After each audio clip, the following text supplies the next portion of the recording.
బాగున్నారా? సండే బాగా ఎంజాయ్ చేశారా? నేను లేచి స్నానం చేసుకొని బ్రష్ చేసుకొని ఉప్మా తింటున్నా. దొడ్డు రవ్వతోని. టేస్ట్ బాగుందా చిన్ను? తిన్నావా నువ్వు? ఆబెట్టుకో ఆ చేయితోని, రైట్ హ్యాండ్ చిన్ను.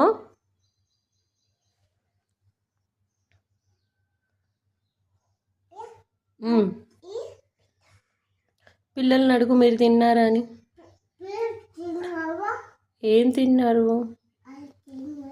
కామెంట్ చేయండి. Bye bye.